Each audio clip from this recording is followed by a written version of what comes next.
জার্নিটা আমাদের অ্যাকচুয়ালি অনেক দিন, মানে গৃহপ্রবেশের জার্নি বহু বছর শুরু হয়ে গিয়েছিল। 3 বছরের জার্নি, কোনো না কোনো কারণে ছবিটা ঠিক সময় শুটিং শুরু করা হয়ে উঠছিল না। কিন্তু যেটা আমি বিশ্বাস করি যে সব কিছুর একটা নিজস্ব সময় আছে, এবং যা হয় ভগবান যা করেন মঙ্গলের জন্যই করেন। এবং এমন একটা সময় আমরা রিলিজ করছি যেটা একেবারে একটা perfect time. So Titli is very close to my heart. গৃহপ্রবেশের প্রত্যেকটা অংশ is very very close to my heart. Rituparna ঘোষকে কীভাবে মিস করছো এবং তার কোন কোন ছবি তোমার কাছে ফেভারিট? ঋতুদার কোনো ছবি বাদ দেওয়া যায় না, কারণ ওনার এক একটা ছবি এক একটা কন্টেন্ট এক এক রকমের, এবং আমার মনে হয় এটা পড়াশোনার মতো। মানে যারা এখানে হয়তো ফিল্ম মেকিং নিয়ে পড়াশোনা করছে তাদেরকে ঋতুপর্ণ ঘোষের ছবি দেখতে হয়। সো আমরাও কখনো এন্টারটেনমেন্টের জন্য, আবার কখনো পড়াশোনার জন্য ঋতুদার ছবি দেখি। কোনো একটা ছবি বেছে নিতে পারবো না। শুভশ্রী, যে আমরা এখন বর্তমানে নারী চরিত্রকে নিয়ে প্রাধান্য দিয়ে অনেক বেশি সিনেমা হচ্ছে, কিন্তু ঋতুদার মানে সমস্ত সিনেমাতেই কিন্তু নারী চরিত্র সবসময় একটা প্রাধান্য পেয়ে এসছে। Thank you. সবসময় প্রাধান্য পেয়ে এসছে। তো তোমার মনে হয় যে নারী স্বাধীনতার বা ফেমিনিজম বা একজন অন্যতম মুখ ছিলেন ঋতুদা? একেবারেই তাই। শুধু তাই নয়, আমি বলবো উনি সেই সময় দাঁড়িয়ে হোমোসেক্সুয়ালিটির কমিউনিটির সব থেকে বড় প্রতীক ছিলেন, এবং বহু মানুষ ওনাকে দেখে এগিয়ে এসে বলতে পেরেছিলেন তাদের নিজেদের ওরিয়েন্টেশন। সেটা থেকে বড় পাওনা আর কিছু হতে পারে না। এটা ইন্দ্রদীপ, আমি যদি খুব ভুল না করি, আমার যদি রিসার্চ ওয়ার্ক খুব ভুল না হয়, এটা ইন্দ্রদীপদার সাথে তোমার সেকেন্ড কাজ। প্রথমে মানে বিসমিল্লাহ, তারপরে এটা। তো ইন্দ্রদীপদার সাথে কি মানে একটা আলাদা রকম কমফর্ট জোন হয়ে গেছে, মানে যখনই ইন্দ্রদীপদার ডিরেকশনে কাজ করতে হয়?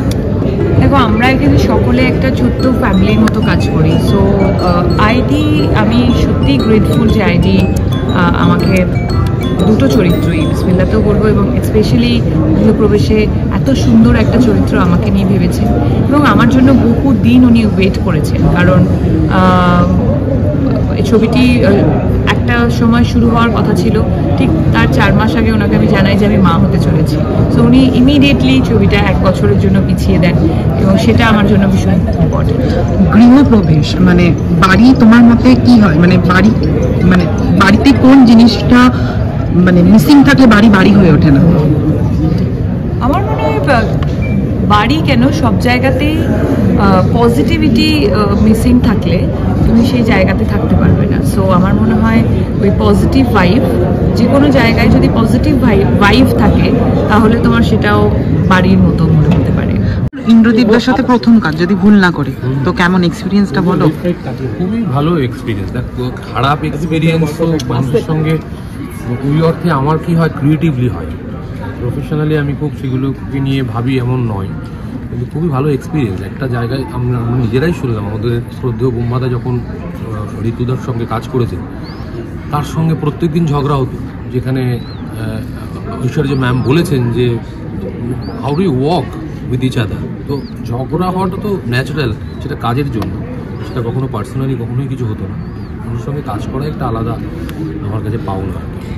যে ধরনের সুরকার, এবং তার সুরটা এই ছবিতেও তোমরা দেখতে পাবে, তাল ছন্দ সুর সবই দেখতে পাবে। আবার এখন আমরা মানে যখন কনভারসেশন হচ্ছিল, মিডিয়া কনভারসেশন হচ্ছিল যখন, তখন বলা হলো যে ছবিটা ঋতুপর্ণ ঘোষকে ট্রিবিউট দেওয়া না, রাদার ছবিটার মধ্যে ঋতুপর্ণ ঘোষ রয়ে গেছেন। এটা নিয়ে তোমার কি বক্তব্য?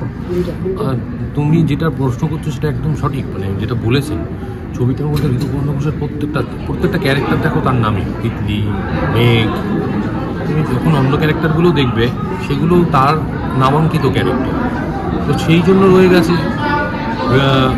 ঋতুদার যে জিনিসগুলো পছন্দ করতো, আমি এখন সমস্ত কিছু রেগুল করছি না, সেটা আমি খাওয়াও বলতে পারি। সেই উনি শুক্তো খেতে ভালোবাসতেন, ওনার পুজো শুক্তো ছাড়া হতো না, সেই সবও তুমি পাবে এই ছবিতে। তাই জন্য প্রত্যেকটা ফ্রেমে ঋতুদার ছোঁয়া রয়েছে। আমি একটা ঋতুদার ইন্টারভিউ দেখছিলাম, তো উনি হয়তো এই দিনটাকেই বেছে নিয়েছিলেন আজ থেকে 12 বছর আগে। 1 যুগ পর আমরা তোমাদের সাথে কথা বলছি। আমিও গিয়েছিলাম তার বাড়ির সামনে, তখন অনেক ছোট ছিলাম।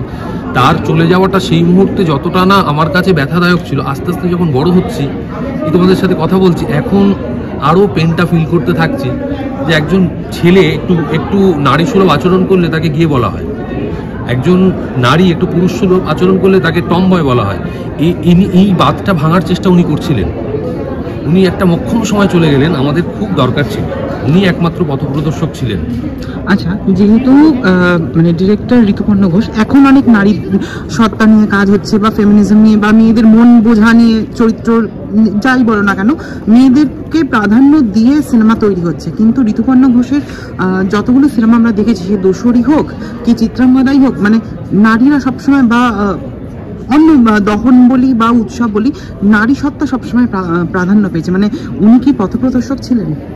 দেখো, উনি তো ওনাকে ডাকা হতো, যে আগে যখন আমাদের 90s-এ একটু মেয়ে সুলভ যারা আচরণ করতো তাদের লেডিস বলে ডাকা হতো।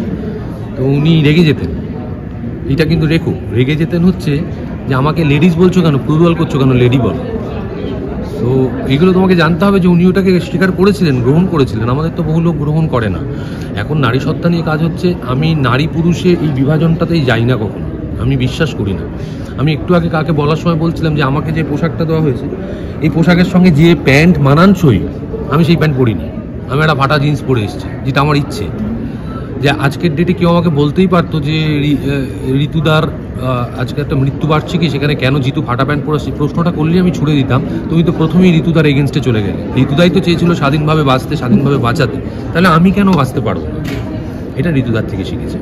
আর লাস্ট, বেশি সময় নেব না, তোমার দর্শকদের জন্য যদি কিছু বলে দাও।